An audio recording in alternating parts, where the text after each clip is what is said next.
trying to remember, I know right now, but I'm forcing myself to try to remember a question I always have to ask Brother Dwayne, and I've asked him this probably 8 or 10 times, and he always gives me the same answer, and I figure out how to forget it sooner or later, but I still remember it because I asked him again last week, and it was, when did you first come across the 2520?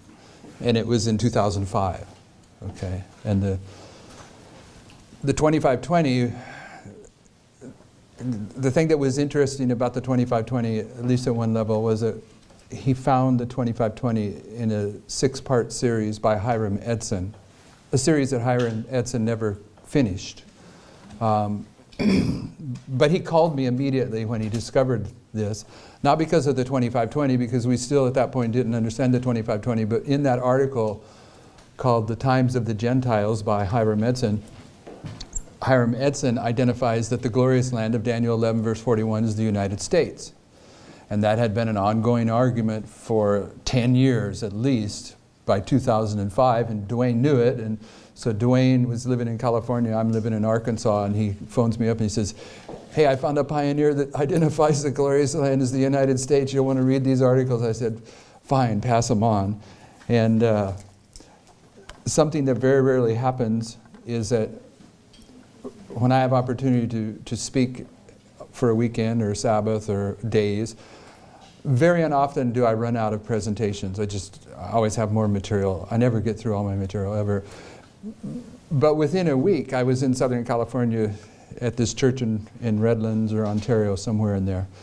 And at the end of Sabbath, I didn't have anything else to share, and I thought everyone had probably been satisfied with what they heard anyway. So I says, well, that finishes this presentation. I guess we can go on. Oh, no, do some more before the sun goes down. Stay here and preach until the end of the Sabbath. And I go, okay, well, I just learned something interesting about pioneer understanding. Okay, so from that article, I said the 2520 is something that William Miller taught, and William Miller taught that the 2520 began in 677 and then in 1844. But in 1856, Hiram Edson comes out with an article and says William Miller's wrong, that the 2520 you should start it in 723 BC and it should end in 1798, and he gives all his reasons.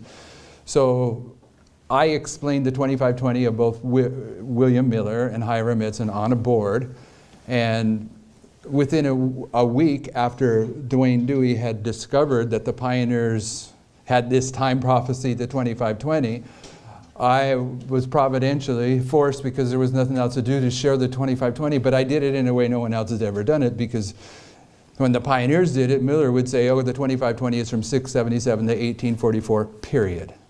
Later, Hiram Edson says, no, he's wrong, 723 to 1798.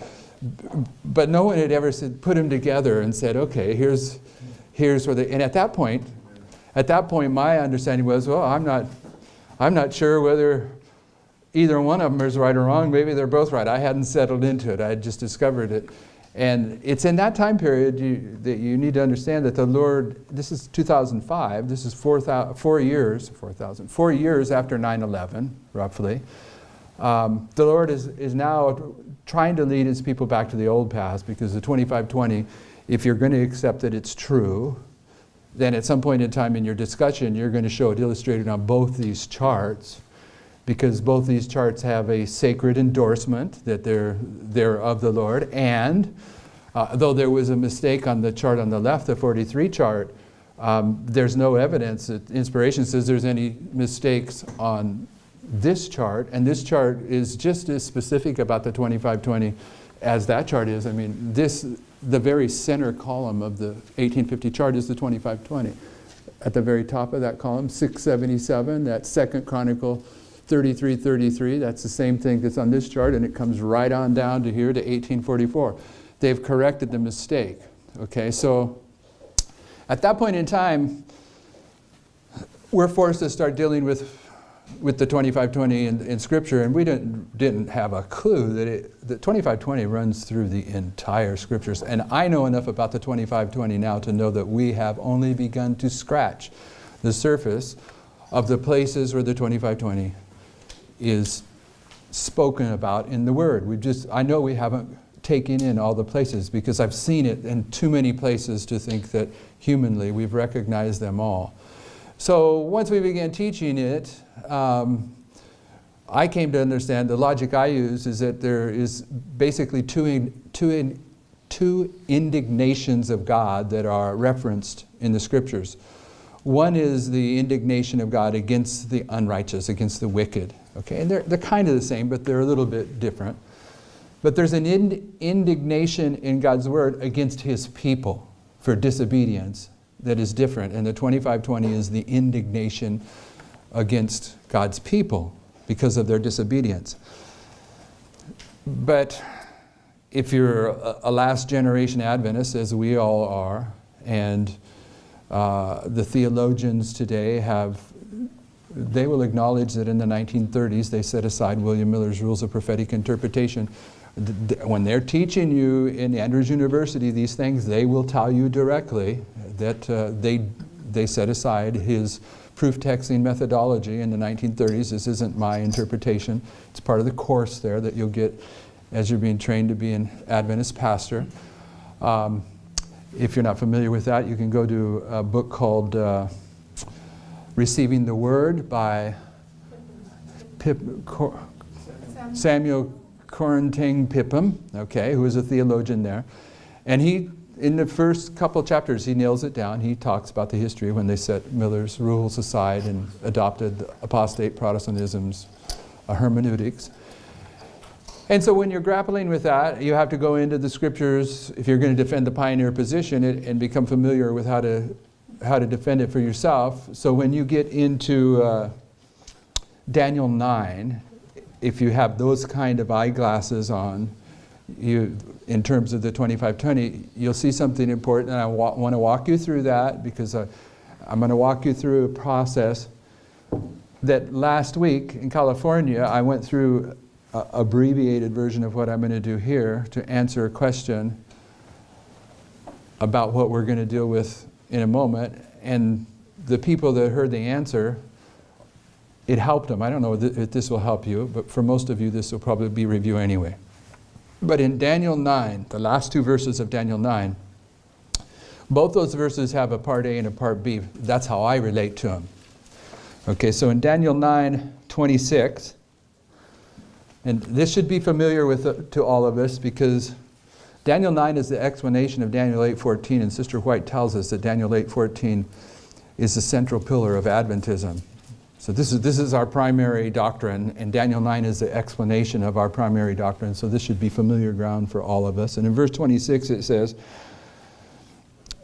"And after 62 weeks shall Messiah be cut off, but not for himself." Okay, so I'm saying that's part A. And my reason for that is the first part of this verse is speaking about the work that Christ accomplishes. Okay, after 62 weeks he's going to be crucified. You follow me? And then the verse goes on, and I'm saying that the rest of the verse is part B, and here's what it says. "And the people of the prince that shall come shall destroy the city and sanctuary." And the prince that's going to come and destroy the city and the sanctuary is pagan Rome, that's going to destroy Jerusalem in AD 66 to 70. You all know that, right? Okay, the people of the prince that shall come shall destroy the city and the sanctuary, and the end thereof shall be with a flood, and unto the end of the war desolations are determined. So the destruction of the sanctuary in Jerusalem in the AD 66 to 70 time period is being described as a war. This is, at the big level, this is the great controversy, Satan against Christ. But down here on planet Earth, this is Rome being used by the Lord to bring judgment upon ancient Israel because of their rejection of the Messiah and for crucifying the Messiah.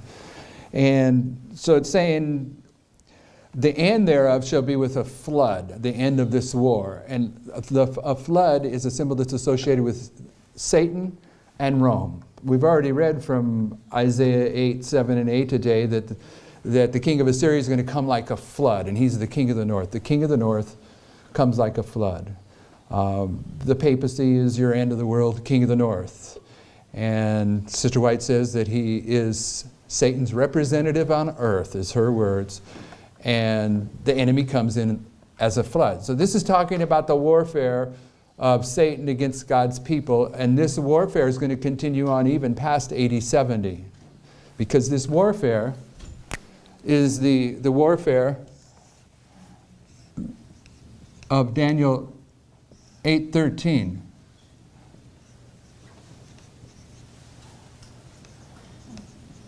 Okay, in Daniel 8:13, if you go there for a second, we're not done with Daniel 9. But Daniel 8:13, Daniel 8:14 is the answer to the question in Daniel 8:13. Daniel 8:14 is the central pillar of Adventism under 2300 days. But in Daniel 8:13, you have a question. It says, "Then I heard one saint speaking, and another saint said unto that certain saint which spake," and that Hebrew word that is translated as certain saint is Palmoni, the wonderful numberer. So in this verse, rightly understood, you're going to see a reference to both the 2520 and the 2300, because the wonderful numberer here is doing something really profound with these two time prophecies. And these two time prophecies are so important to the wonderful numberer that when he placed those two time prophecies on this chart up here, he held his hand over the full understanding of them in order to produce a purification process in the history of the Millerites. And he did it with the numbers, the fullness of a year mistake. So Daniel 8:13 is giving testimony to how Christ works through numbers. And it includes the purification of his people. Okay, that certain saint is Palmoni. Then I heard one saint speaking, and another saint said unto that certain saint which spake, "How long?" And the question is, how long? And the Adventist theologians will tell you that this Hebrew word that's translated "how long" can sometimes be translated as "when." Because if you don't understand it, the argument over this verse is either the correct approach, "how long," or apostate Protestants' approach of "when." Because if you ask the question "when," then it's asking for a point in time. But if you ask "how long," then you're asking about the duration of the time. Okay? So how long shall be the vision concerning the daily sacrifice and the transgression of desolation to give both the sanctuary and the host to be trodden underfoot? Okay, there's two things that get trodden underfoot: God's sanctuary and God's people. And in the scriptures, the reason that God built a sanctuary was that he could dwell among his people. You can't separate the sanctuary from the host, okay? It's like the old worldly thing, the advertisement, if you have soup, you got to have a sandwich. You have to have the sanctuary and the host together. The purpose of the sanctuary was so that God could dwell among the host. They got to be together. And they're trampled down by two entities: the daily and the transgression desolating power. Okay, so in this question, the answer is under 2300 days until October 22nd, 1844. Then the sanctuary is going to be made right, cleansed, purified. So when Gabriel comes in response to this vision that Daniel has seen, when Gabriel has come, in verse 16, there's a voice that lets us know what Gabriel's job assignment is. Verse 16 says, "And I heard a man's voice between the banks of the Uli, which called and said, Gabriel, make this man understand the vision." Because this word vision is mare. Mare. All right. Which I usually say mare, but I've been corrected on that. Mare. Okay. I used to say chazon. I got corrected on that. It's hazon. Okay. In verse 13, when it says, "How long shall be that vision?" that's the hazon vision. Okay, and the Hazon vision is the vision of prophetic history. How long? What's the duration of the vision of prophetic history that illustrates the trampling down of God's people in God's sanctuary that is accomplished by paganism, the daily, and papalism, the transgression of desolations? That's why I went over here. This is the answer. 2,520 days. And Gabriel explains this to Daniel as you go down through Daniel 8. Gabriel's going to confirm both the 2300-year prophecy and the 2520 prophecy. But in the question of Daniel 8:13, that 2520 is about the trampling down of the sanctuary and the host. And when you do as Hiram Edson does, and you started in 723 and it ends in 1798, what you produce is 1,260 years that paganism tramples down the sanctuary and the host, followed by 1,260 years that papalism tramples down the sanctuary and the host. Okay? And this is the warfare that is being discussed in Daniel 9:26 that we were just reading. The people of the prince that shall come shall destroy the city and the sanctuary in AD 70. That's in this history here. But until the end of the war, desolations are determined. And this war is going to go all the way to 1798.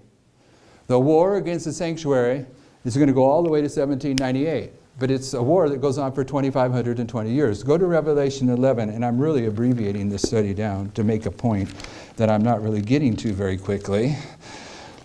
Revelation 11.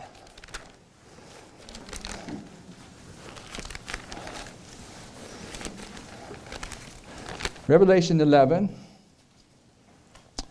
verse 2 says, well, we'll start in verse 1. And there was given me a reed like unto a rod, and the angel stood, saying, Rise and measure the temple of God, and the altar, and them that worship therein. But the court which is without the temple leave out, and measure it not, for it is given unto the Gentiles, and the holy city shall they tread under foot 42 months. What's the holy city? Jerusalem. How long were they going to tread it underfoot? 42 months.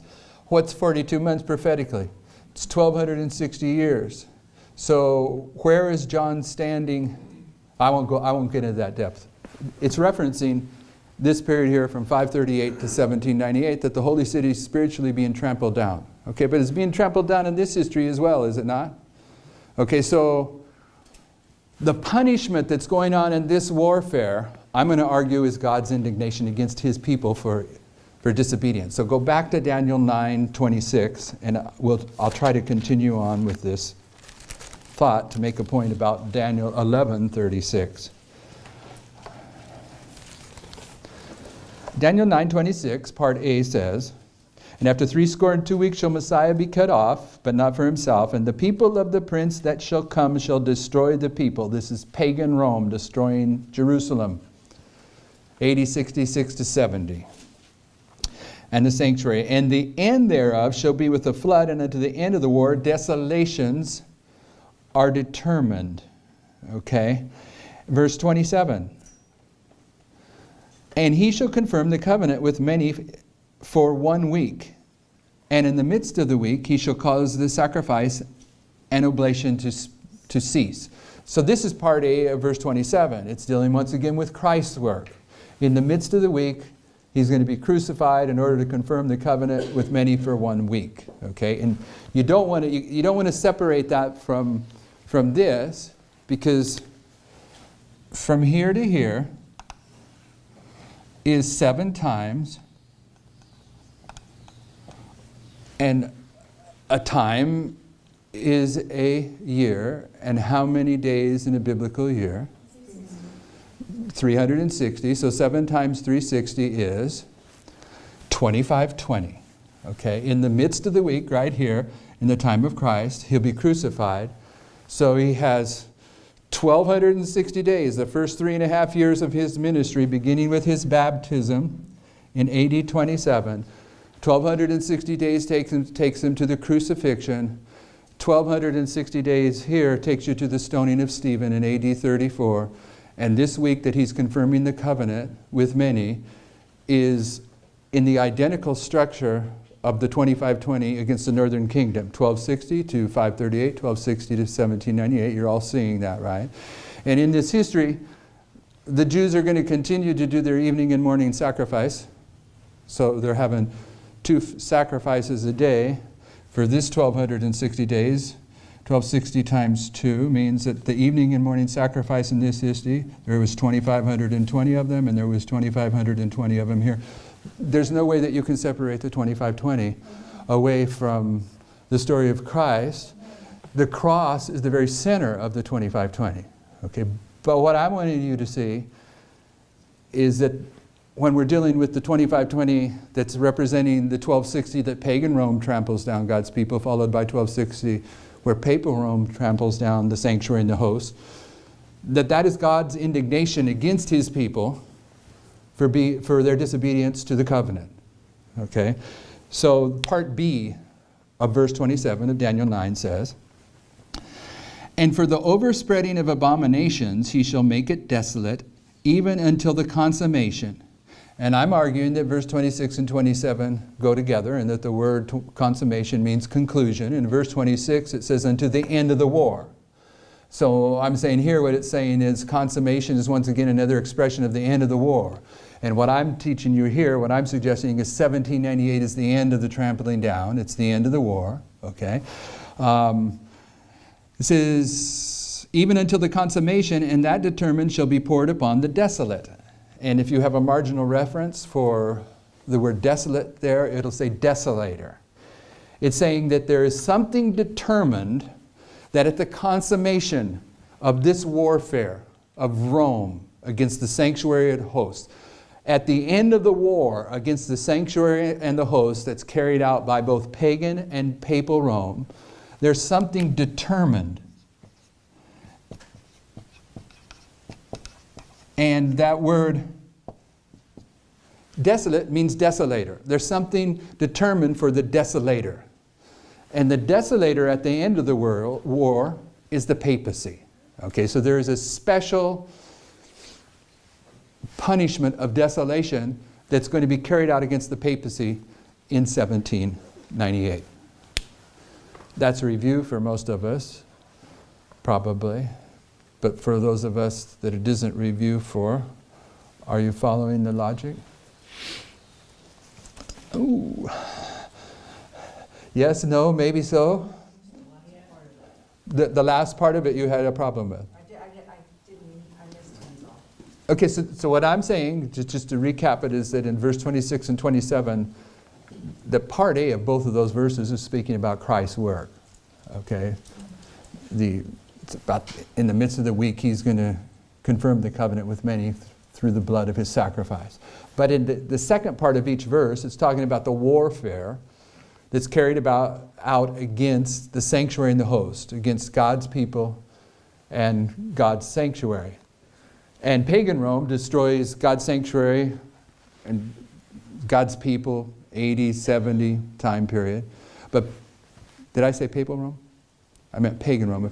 Okay, papal Rome is going to do the same thing spiritually. That's Revelation 11 verse 2. The holy city they're going to trample under 40 in 2 months. So there's 2 trampling downs of the sanctuary and the host. How long shall be the vision concerning the daily paganism and the transgression of desolation, papalism, to give both the sanctuary and the host to be trodden underfoot? Unto 2300 days, then shall the sanctuary be cleansed. And if you're wondering why that's October 22nd, 1844, you have to bring into it the other 2520 that takes you out to 1844, but we're not dealing with the 2520 here. I'm just taking the part to show you that part B of verse 26 and 27 is teaching us that at the end of this warfare, at the consummation of this warfare against the sanctuary and the host that is brought by both pagan Rome and papal Rome, that there is a special punishment prepared for the desolator. The desolator in this history is pagan Rome, but the desolator in this history is papal Rome. In 1798, desolations are going to be poured upon the desolator. That determined shall be poured upon the desolate, and that word desolate, if you have a marginal reference, mine says desolator. Most of yours should. Okay? Now you follow that logic? Okay, so what I'm saying is that this 2520 punishment is God's indignation against his people.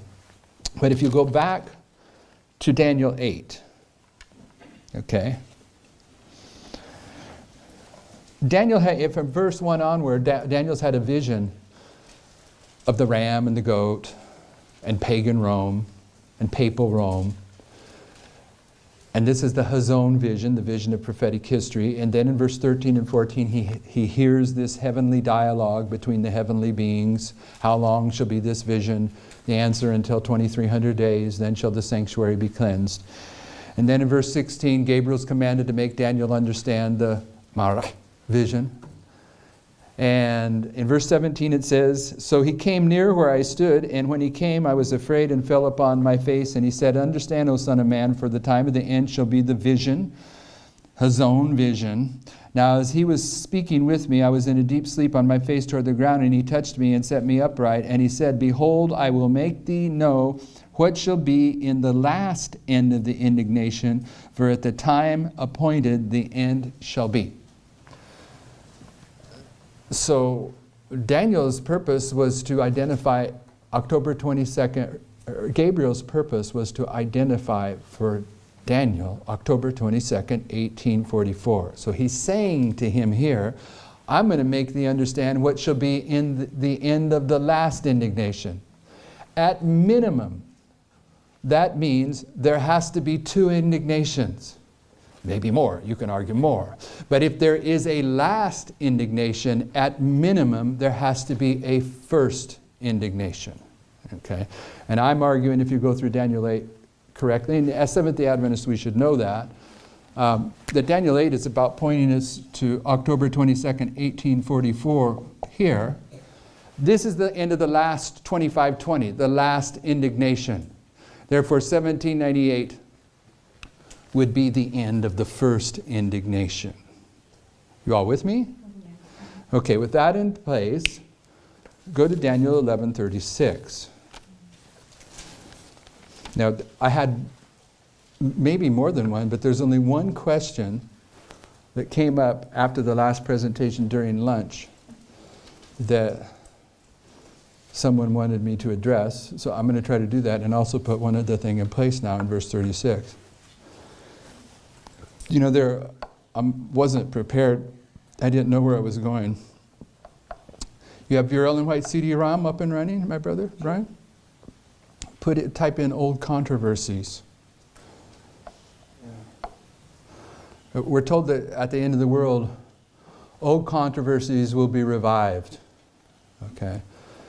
And one of the oldest controversies in Advent history is a controversy between James White and Uriah Smith about who the King of the North is. And the very first publication that came into Advent history was a publication called A Word to the Little Flock that was co-authored by 3 persons. If 3 persons author something, is it co-authored, or is that just for 2 authors? Anyway, there's 3 persons. James White, Joseph Bates, and Ellen White contributed to A Word to a Little Flock. And in that, James White is clear that he understands that the King of the North of Daniel 11 is papal Rome. Okay, therefore, the first time the King of the North is mentioned in the history of Adventism after October 22nd, 1844, the Adventist understanding is that the King of the North of Daniel 11 is the papacy. Okay, so and the person that put that in the record was James White, and Sister White says James White fulfilled the role of Moses to the Advent people in terms of Bible doctrine. Okay, so when people want to go to the book Thoughts on Daniel and Revelation, where Sister White says that that book is God's helping hand, okay, she places a nice endorsement on that book. She doesn't say it's infallible. But she also places a nice endorsement on James White. He fulfilled the role of Moses to the Advent people in terms of Bible doctrine. And in the very first publication of Advent history, after the Great Disappointment, James White identifies the King of the North of Daniel 11 as the papacy. So, 40-some years later, when Uriah Smith begins to argue that the King of the North is Turkey, it caused more than heartburn for James White. Okay? I've never seen let me think. I guess I have. I was almost going to bear false witness there. But other than something that I have been directly involved in, I have never seen someone get up and give a sermon, and as soon as they were done, someone else march up to the pulpit and give a counter sermon. Okay, but I have done that very thing myself a couple times, but that's a different story. Uriah Smith, the first time he presented that the King of the North was Turkey, they were supposed to go home for that Sabbath day, but sure enough, James White was in the audience, so he got up there and he gave a sermon on why the King of the North is the papacy. And they had an argument for 10 years that went on in Adventism from the Signs of the Times and the Review and Herald over who the King of the North was. Is it Turkey or is it the papacy? So that quote says, my brother Brian, In history and prophecy, the Word of God portrays the long-continued conflict between truth and error. That conflict is yet in progress. Those things which have been will be repeated. Old controversies will be revived, and new theories will be continually arising. Yeah, there's others similar to that, but it, There are others. okay, loud and clear, so I don't have to try to This is repeat. review in Herald, January 11, 1887. We are standing on the threshold of great and solemn events. Prophecy is fast fulfilling. The Lord is at the door. There is soon to open before us a period of overwhelming interest to all living. The controversies of the past are to be revived. New controversies will arise. The scenes to be enacted in our world are not even dreamed of. That's the one I know that one, that's the one I usually go to. There's going to be new controversies, but old controversies are going to be revived, and one of the primary old controversies of Advent history was the argument over who the King of the North is between Uriah Smith and James White. Okay, and Ellen White rebuked James White for getting up there and doing that counter sermon, but she rebuked him for taking a disagreement public. She never did say that he was wrong in his understanding of who the King of the North was. It's just she wasn't rebuking him on his doctrinal understanding. She was rebuking him on the benefit of taking an argument between two leading figures in the church, public like that. So in Daniel 11:36, this is where Uriah Smith goes into darkness. And sure enough, over the past 2 or 3 years, Adventism has resurrected Uriah Smith's incorrect understanding, and they're looking to Turkey.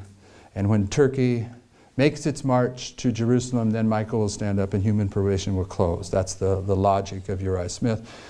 And the Bible says, by your fruits you shall know them, and there is a book called Adventists and Armageddon by, and I don't remember his name, I wasn't prepared to go this direction, but Adventists and Armageddon, if you Google it, it'll pop up. Adventist theologian writes it, and he goes and shows how this idea that Turkey is the King of the North that was introduced by Uriah Smith, how it has taken people out of Adventism repeatedly through the years. That the Adventist evangelist before World War I says, this is the fulfillment. Turkey in World War I is going to make a march towards Jerusalem, and human probation is going to close. And they were so zealous about that position that many people joined the Adventist church, and at the end of World War I, the people saw that that was just a foolish teaching, and there more people left Adventism over it than went into it. And the same thing happened in World War II. Is that Donald Mansell? Donald Mansell, good for you. Donald Mansell wrote this book. And therefore, once we're at the point now where we're seeing that the First World War and the Second World War typify the Third World War, then you would expect to see people teaching that Turkey is the King of the North and that are going to make a march towards Jerusalem, and when they get there, human probation closes. And I'm here to tell you that by their fruits you shall know them. That has never been the message, never been the correct message, okay? And James White's continual argument against Uriah Smith is that Uriah, you're using history to interpret prophecy, but we're supposed to use prophecy to interpret history. And when you really look into it, that's what was going on. So, in verse 36 of Daniel 11, this is where Uriah Smith changes one word and goes into darkness. And he admits it in his book. And those people that are following after him, for some reason, they can't internalize this reality. But it's in his book. He says it. This isn't me making it up. In verse 36, it says, in Daniel 11, verse 36, "And the king shall do according to his will." Now, any of you that know me know that my English grammar, or any kind of grammar I have, is less than adequate. It's poor. So I don't pretend to be a grammatical expert. But I know that grammatically, when it says, "and the king," in verse 36, it demands that you identify the king as the king in the previous verse. Okay?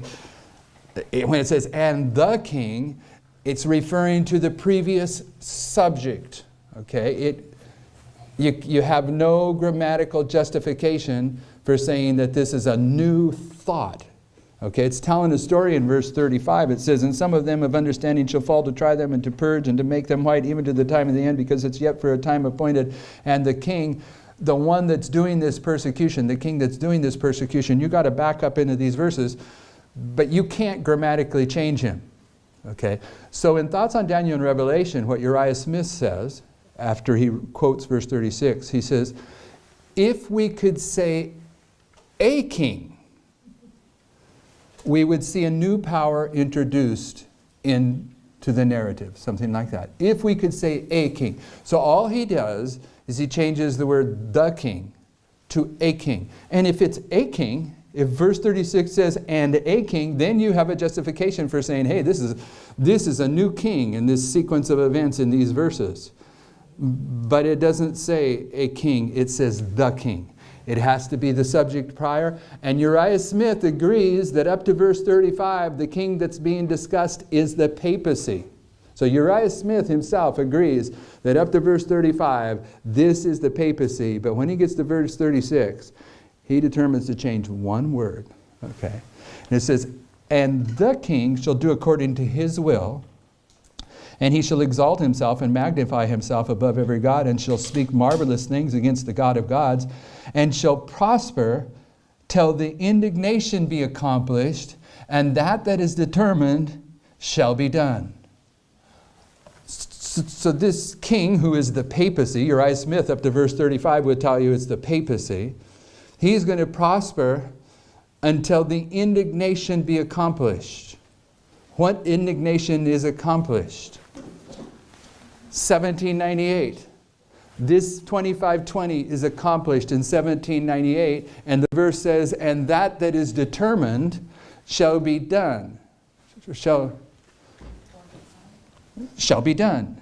That takes you back to verses 26 and 27 of Daniel 9, which says in the last part of verse 27, even until the consummation, and that determined shall be poured upon the desolator. Okay, so the papacy is going to prosper until 1798, when it's going to receive the deadly wound for the trampling down the sanctuary and the host for 1260 years.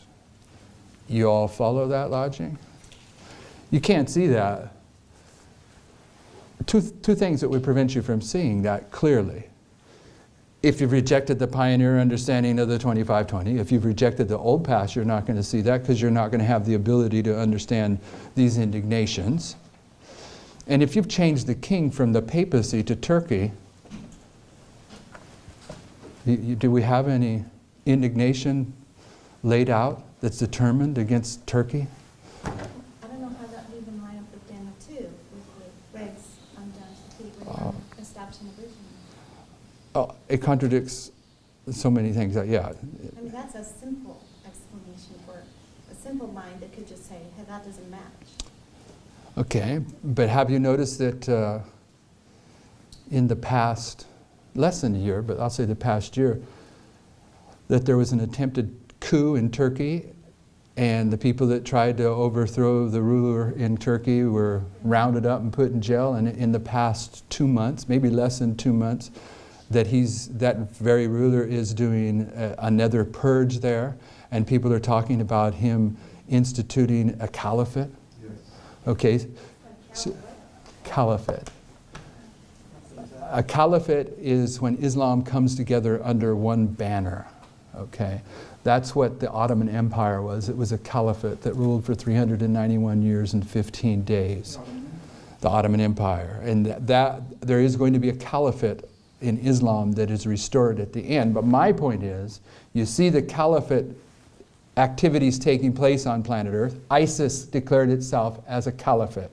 Okay, there's definitely one coming. There's one coming that's going to mark midnight. But what I'm saying is, people are looking to the historical events now, and they're using them to interpret prophecy, just as Uriah Smith has done, instead of using prophecy to interpret history. Okay, because Turkey's there at some levels in terms of the Islamic story, but verse 36, it's about the papacy. Okay, and you have to see that. And what I want you to see about verse 36, if you will, go back to Daniel 11, verse 36, but then move up to verse 30. I'll take up verse 29, but we'll have to come back to verse 29 in more detail in a moment. Verse 29, according to Uriah Smith, I have no problem with Uriah Smith up to verse 35, okay, in terms of Daniel 11. Those people that are sympathetic with Uriah Smith and that place some kind of divine endorsement on thoughts on Daniel and Revelation, as I heard here this weekend, they're making a mistake unless they're willing to buy into everything that's in Uriah Smith's book. I don't know that if you don't know everything that's in Uriah Smith's book, you may not really want to do that, okay? Because you're going to be buying into the Godhead issue, right? Uriah Smith understood that Christ was a created being. And in his initial book, you can read that in there. So if you're going to... If you're going to buy into the concept that because Sister White says his book is God's helping hand, therefore everything in it is perfect, then you gotta eat the whole enchilada, not just part of it. Okay, so there's other errors in there that you may not want to hold on to, other than the one about Turkey that you want to hold on to for some reason. I'm only saying that because I was confronted of the old controversies, but I'm saying I've heard that here last night. Okay, so I got a paper on that here last night. So putting it in the record. That's Catholic philosophy. No, I'm not talking about Arianism. I'm talking about Turkey. But anyway, off of that, in verse 29, it says, in agreement with Uriah Smith, it says, and at the time appointed he shall return and come towards the south, but it shall not be as the former or as the latter. And this is talking about the very end of pagan Rome. We may get to that a little bit later, but this verse 29 and verse 30, is the transition. The subject of Daniel 11 is changing now from pagan Rome to papal Rome. Okay, this is correct pioneer understanding. So verse 30 says this, an arm shall stand on his part. Verse 31. I don't know why I started verse 29. I want to do verse 30 and 31. Okay, so let's do verse 30. For ships of Kittim shall come against him, therefore he shall be grieved and return and have indignation against the holy covenant. So shall he do, he shall even return and have intelligence with them that forsake the holy covenant. Verse 30 to 31 is the transition from pagan Rome to papal Rome. I'm sorry that I confused that issue, okay, according to Uriah Smith and correctly. This is pagan Rome that's being under discussion here in verse 29 and 30. And in verse 30, where it says he's going to have intelligence with them that forsake the holy covenant. Who is it that forsakes the holy covenant? It's the church that falls away. Okay, what church falls away? Because there's going to be a falling away first before the man of sin is revealed. What church is the man of sin revealed in? Thyatira. So where's the falling away take place? Pergamos. In terms of the churches, Pergamos is the falling away church that prepares the way of the papacy, which is Thyatira. Okay, so the church that prepares the way for the papacy, that sets the papacy up, is the church that forsakes the Holy Covenant. Time period of Pergamos to Thyatira in this history. Okay, pagan Rome in this very same history is going to have an intelligence with them that forsake the Holy Covenant. Pagan Rome is going to reach out to the papacy in 533. Pagan Rome is going to identify the papacy as the head of the church and the corrector of heretics with the decree of Justinian. So verse 30 is dealing with this history. But verse 31 now, this is where I should have started if I was doing it correctly. You're seeing the transition from pagan Rome to papal Rome. And verse 31 says this, an arm shall stand on his part. The his here of his part is papal Rome. Arms are going to stand up for papal Rome, beginning with Clovis in 496, when Clovis enters into a church-state relationship, going all the way through the Dark Ages. The papacy is going to use these pagan kings, although they're going to call themselves Catholics, going to use these kings to exercise the civil authority through them that it needs to exercise as it rules the world and persecutes God's people. So there's 4 things that are going to happen in this verse that the arms are going to do. First, they're going to stand up for the papacy. An arm shall stand on his part. Now the papacy is being discussed. And they, the arms, shall pollute the sanctuary of strength. And the sanctuary of strength for pagan Rome and papal Rome was the city of Rome. And in the warfare that took place in that history leading up to 538, the city of Rome, the sanctuary of strength, was conquered and reconquered repeatedly. It was sacked. They're going to, how's it say it? Pollute the sanctuary of strength, and the arms are going to take away paganism, the daily sacrifice, the religion of paganism. And, pardon me? I said, thank you. Yes, it's good that paganism is taken away. Well, I'm just going through the daily here, and I keep seeing daily and sacrifice throughout Daniel, and it's like, take that italicized word out of there. Okay, in early writings, page 74, Sister White says she was shown that the word sacrifice does not belong to the text. It was added by human wisdom.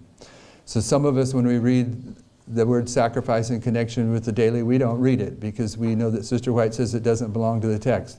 I argue that we should read it because this is such a controversy that you go ahead and you read the sacrifice and you explain what that sacrifice means, okay? That word sacrifice is going to uphold the wrong side of the issue. You want to take time to describe why Sister White says that. To me, it's a perfect introduction to share with those that don't understand this issue what the problem with the word sacrifice is. Whereas some of us, when we're reading it, we just read daily, and like if you read Daniel 8:13, the vision concerning the daily sacrifice, they'll read the vision concerning the daily and the transgression of desolation. And someone that doesn't know the issue, that is following along in their Bible, they're thinking, why is this guy leaving out that word sacrifice? It's there in my Bible. And it creates a kind of confusion I don't think we should create. I think we should read it, and if they need to know it, explain it. That word isn't supposed to be in there. Why isn't it? If that's good for you, why isn't it supposed to be in there?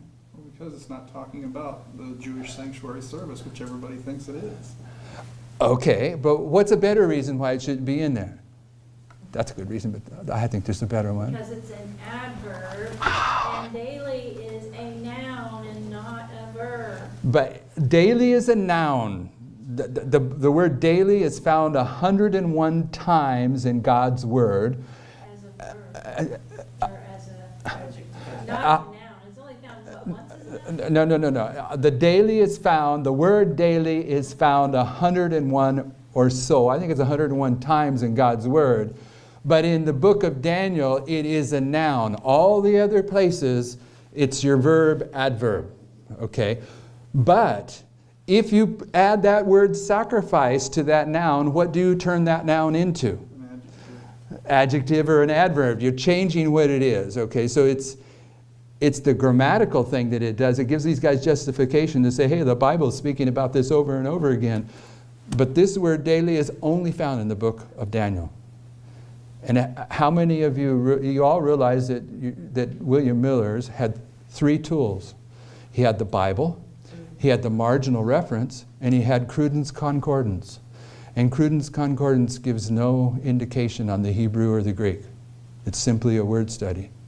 You realize that? And you may not be able to get this concept that I'm going to share, but William Miller claims that this word daily is only found in the book of Daniel. And he's right. But how did he know that? How did he know that when all he had was a Cruden's Concordance? But it was paganism.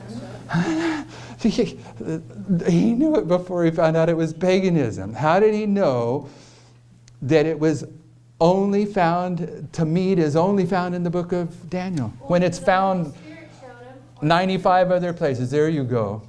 He was being divinely led by an angel named Gabriel. So in verse 31, it says that arms, pagan Rome is going to do 4 things for the papacy. It's going to stand up, it's going to pollute the city of Rome, it's going to take away the religion of paganism to prepare the way for papalism, and it's going to place the abomination that maketh desolate, and the abomination that maketh desolate is the papacy, and it was placed upon the throne of the earth in 538. Okay, so from verse 31 onward, the king of the north is papal Rome. There is no justification from this point on to changing it to Turkey or any other entity. And therefore, the end of verse 31 is 538. And the end of verse 36 is where? The end of verse 36 says that he, this king, the papacy, shall prosper until the indignation be accomplished, for that is determined shall be done. 1798. Okay, so this history here from 538 to 1798 is the history of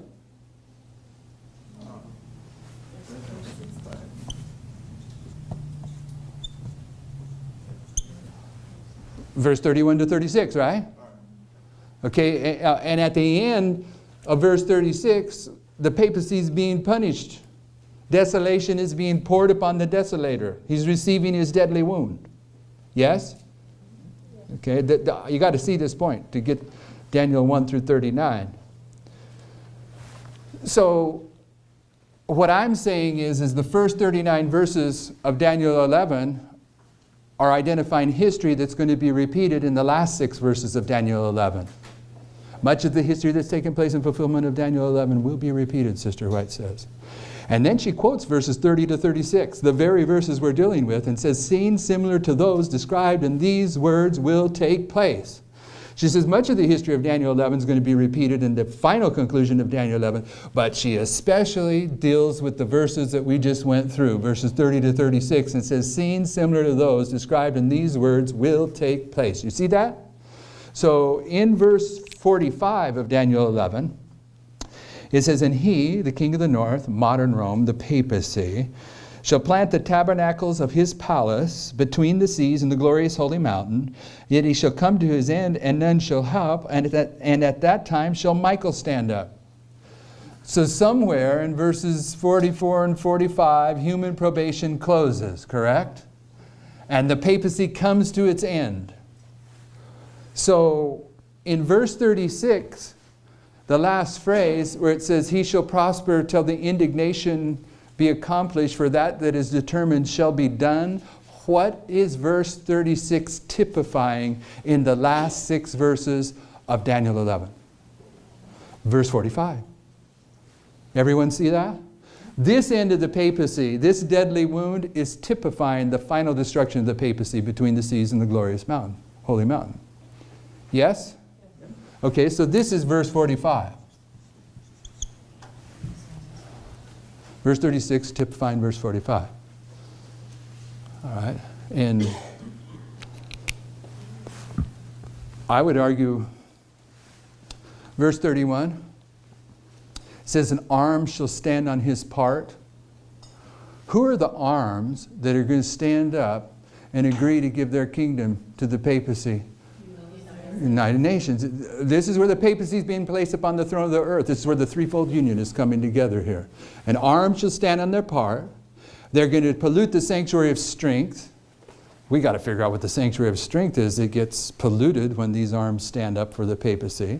They're going to take away the daily, and they're going to place the papacy on the throne of the earth when they agree to give their kingdom to the beast for 1 hour. Okay, and I would suggest to you that the sanctuary of strength for Rome was the city of Rome, and the sanctuary of strength for the United States is the Constitution, and the Constitution is fully done away with at the Sunday law.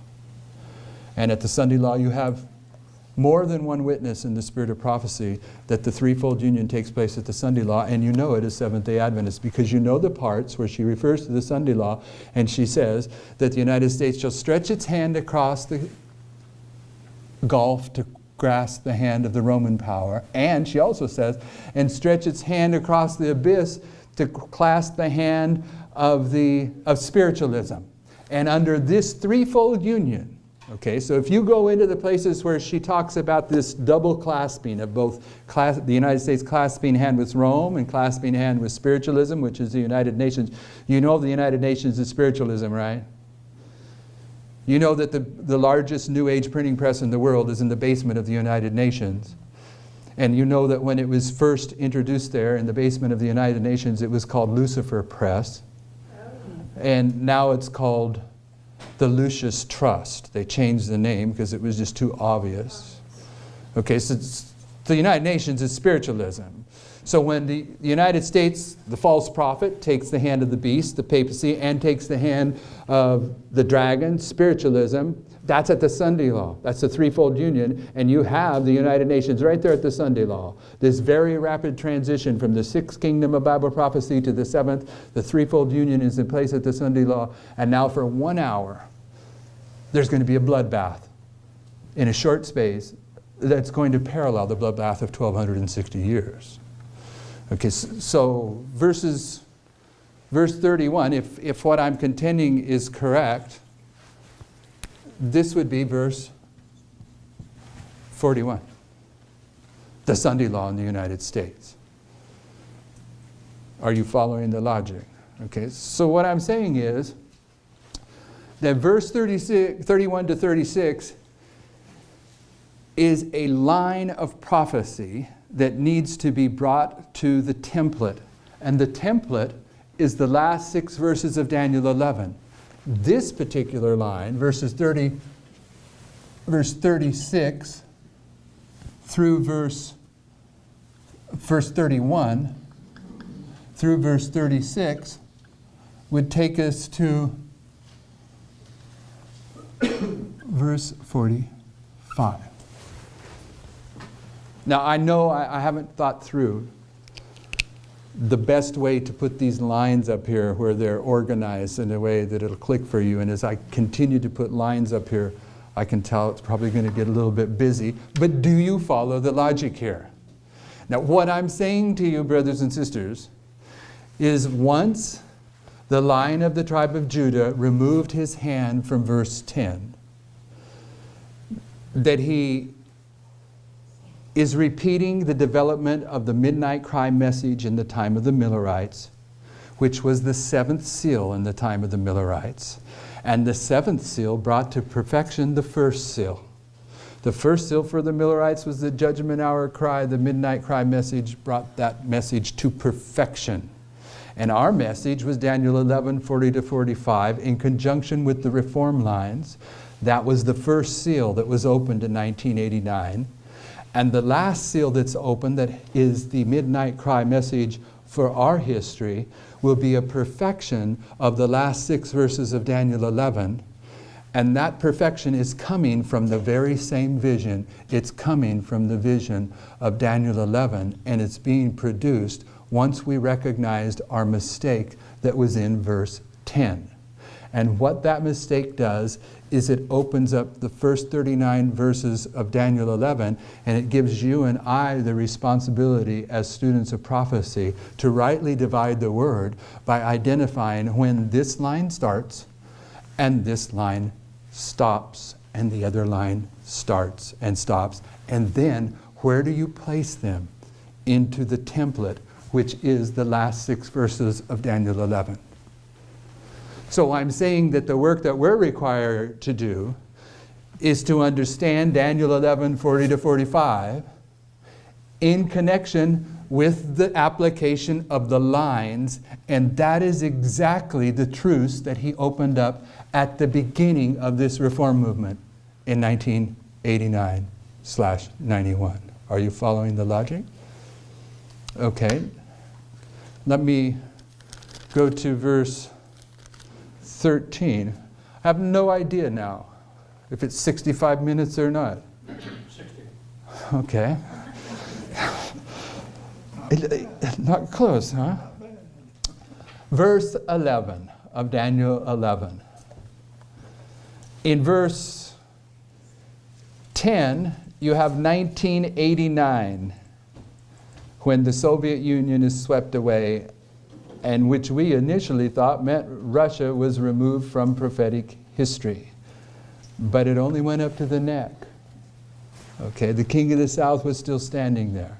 Therefore, verse 11 is still talking about a struggle between the king of the south and the king of the north. And verse 11 says, "And the king of the south shall be moved with choler." Key word here, choler. Don't know that we will, maybe it's pronounced choler. Anyone know how to pronounce this? What? Choler? Choler?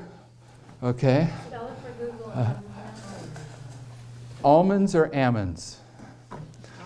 Tomatoes or tomatoes? Okay, he could be moved with choler, and shall come forth and fight with him, even the king of the north. So there's going to be another war between the king of the south and the king of the north. So I had another question, but I think I answered it. I'm going to step out of this and go to Isaiah 23. This would be an answer towards proving that the sixth kingdom of Bible prophecy is the United States in connection with Revelation 17. But that isn't necessarily why I am going here. Rather than read through the whole thing, I'm going to just take some verses. Let's begin in verse 1. The burden of Tyre. Burden means prophecy. The burden of Tyre, how ye ships of Tarshish, for it is laid waste, so that there is no house, no entering in. From the land of Kittim it is revealed unto them. Okay, the ships of Tarshish is a symbol of the economic structure of planet Earth. There are 10 ships in the scriptures that Ezekiel marks that represent the economic structure of the planet Earth, and the first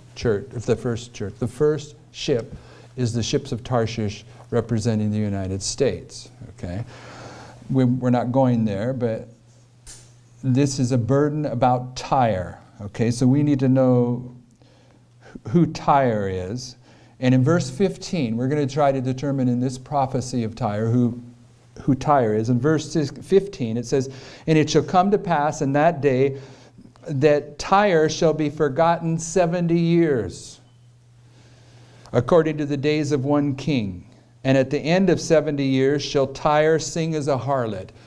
Who is it that sings as a harlot at the end of the world? Because all the prophets are speaking about the end of the world. The papacy. Okay, next verse.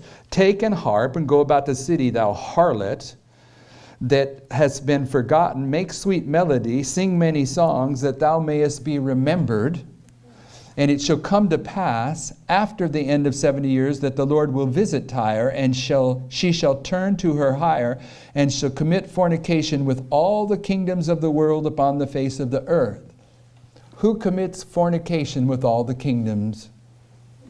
The papacy. So this is clearly the papacy. But this is saying there's a point in time where the papacy, Tyre, is forgotten for 70 years as the days of one king. Okay, and a king in Bible prophecy is a kingdom. And is there a kingdom that ruled for 70 years? Babylon, okay.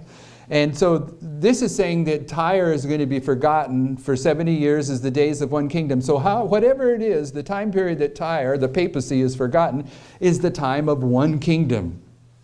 Okay, and I don't know, most of us should be up to speed, but probably not, on the seven thunders.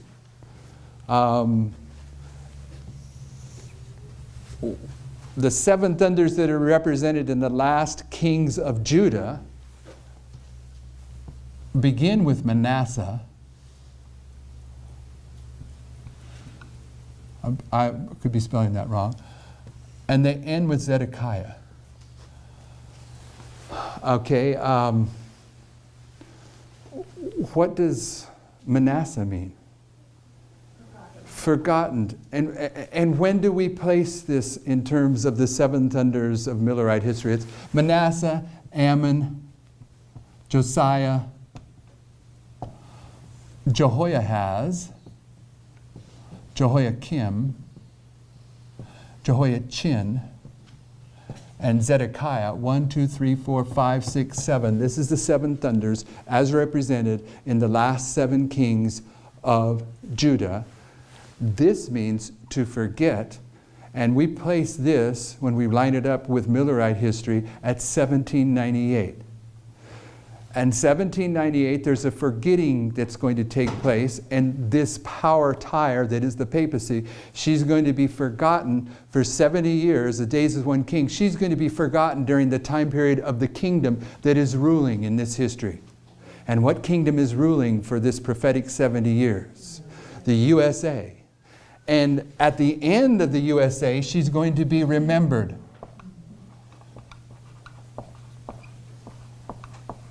And there is another line of kings that we place in here the last kings of Israel. And we begin with Jeroboam 2, right here lining up with Jehoiachin. And then we go to Zechariah, and then to Shalom and Menahem and Pekaniah and Pekah and Hoshea. I forget the order. But this king here, first here, when we're talking about northern kingdom, the first one is Jeroboam 2. What's the second one? Going this way. His name's Zechariah. What does that mean? To remember. Okay, there's a remembering that goes on here and a forgetting that goes on here. It's the days of one kingdom. She's going to be forgotten for 70 years, and at the end of 70 years, she's going to be remembered. And when she's remembered, she's going to commit fornication with all the kings of the earth. And who does she commit fornication with first? Us. Who's us? The United States. Okay, why, what justification do you have for saying that? It's kind of already happened. When did it happen? In the 80s. Ronald Reagan. In the Reagan years, we are the first to commit fornication with her. Is she going to commit fornication with all those other kings? Yes. But who is the, I don't want to say the firstborn, but I will. Who's the firstborn in this relationship? It's the United States. Pardon me? That's so sad. It may be so sad, but who has typified this relationship in terms of the history of Elijah? Ahab. The United States is Ahab, brothers and sisters, because the United States is going to be the premier king of how many kings? 10 kings. How many kingdoms is Ahab ruling over? 10. Okay, Ahab is committing fornication with Jezebel. Was he supposed to be married to Jezebel? Nope. Is Jezebel used as a symbol for the papacy in the Church of Thyatira in the book of Revelation? Okay, so in this history, the first to come into relationship, into an unholy relationship with the papacy is the United States of America as it begins to fulfill its role of Ahab as the first to commit fornication. And the United States has been typified by France. And what does the papacy call France? The firstborn of the Catholic Church, the eldest daughter of the Catholic Church. And why is she called that? Because Clovis, king of France in 496, was the first of the kings to come into an unholy relationship with the papacy. And it's typifying what happens to the United States at the end of time. Okay, so let's take a break. We've got that in place so we can go back into these verses in Daniel 11. You have a question? Before the break. Moved with color. Moved with color. In the Hebrew, the color says properly to trickle, and then it goes into bringing properly to trickle. To trickle, and I was thinking Battle of Rafi, and we were talking about possibly proxy or a cyber war. Okay. So connecting, just thinking that might fit there with trickling in subtly through cyberspace. Are you following her logic? And then it goes on to It isn't my point, but we can follow her logic anyway. Go ahead. It goes on to say, but used only as a denominative from H4751 to be causatively or make bitter. It says bitterly, bitterness, moved with color, be, have, sorely, grieved, provoke, vex. Wouldn't that vex and provoke and cause the United States to be extremely bitter if this were the case, that this was how they attacked?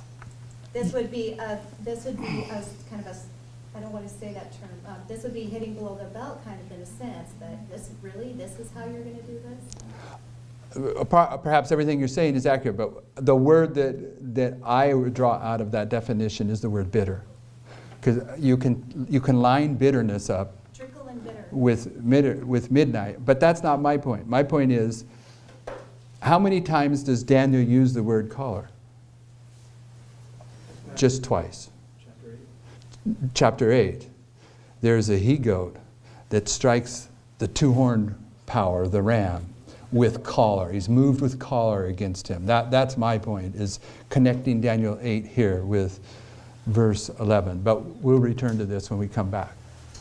But bitterness fits in.